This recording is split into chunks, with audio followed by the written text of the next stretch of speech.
खर्चाच्या विरोधात आता पुण्यात तिरडी आंदोलन काढण्यात आलेलं आहे। महिलांकडून हे आंदोलन सध्या सुरू असल्याचं पाहायला मिळतं। महिलांनी त्यांच्या खांद्यावर ही तिरडी घेतलेली आहे आणि या ठिकाणी हे आंदोलन सुरू असलेलं पाहायला मिळतं। पुण्यातील टिळक रोड परिसरामध्ये हे सगळं आंदोलन सुरू आहे आणि ज्यांच्याकडून आंदोलन सुरू आहे आपण त्यांच्याशी बोलण्याचा प्रयत्न करणार आहोत। तिरडी आंदोलन काढताय अशोक खरातच्या विरोधात, काय नेमकी आता भूमिका आहे?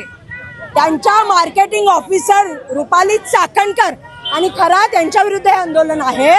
वसईमध्ये पण एक भोंदू बाबा आहे, हे भोंदू बाबा प्रस्त बंद होण्यासाठी खरातला फाशी झाली पाहिजे आणि रुपाली चाकणकर यांना अटक झाली पाहिजे, याच्यासाठी आम्ही ही तिरडी उचलत आहोत। आता या संपूर्ण प्रकरणामध्ये आणखी एक नाव समोर येत आहे, एका महिलेने या संदर्भात नीलम गोरे खूप मोठ्या नेत्या आहेत, लाज वाटली पाहिजे।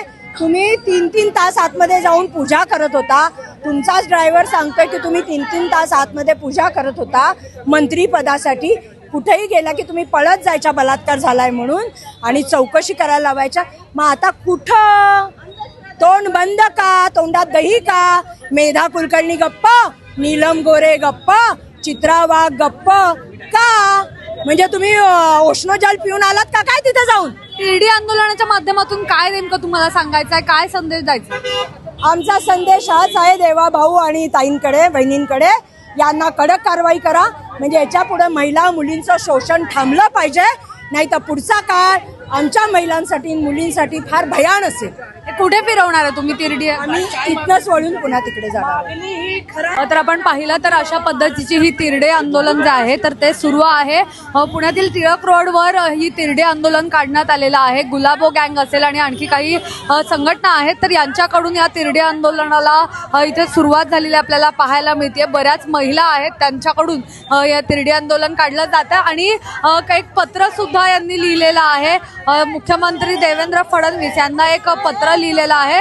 याच्यात पाहिलं आपण तर राज्यात वाढत चाललेल्या भोंदू व ढोंगी बाबांमुळे महिलांची फसवणूक आणि शोषण होत आहे, त्यामुळे भोंदू बाबा हटाव महिला बचाव अशा प्रकारचं एक पत्र या गुलाबो गँग आणि बिटिया फाउंडेशन कडून लिहिण्यात आलेलं आहे आणि एकूणच आंदोलन केलं जात आहे। इकडे आपण पाहिलं तर तिरडी काढून हे संपूर्ण आंदोलन जे आहे आक्रमक पद्धतीचं तर ते इथं केलं जात आहे। या भोंदू बाबा प्रकरणामध्ये आज सकाळी आणखी एक नवीन नाव समोर आलेलं आहे। तृप्ती देसाई यांनी नीलम गोरे यांचं सुद्धा नाव घेतलेलं आहे, त्यामुळे आता या भोंदू बाबाला नेमका काय शिक्षा होतीये, रुपाली चाकणकर यांची सुद्धा चौकशी केली जाते, त्यामुळे यामध्ये नेमकं काय समोर येतं हे सगळंच पाहणं महत्त्वाचं असणार आहे। कॅमेरा पर्सन अजय गांगुर्डेसह मी मोना यांपुरे, सिविक मिरर पुणे।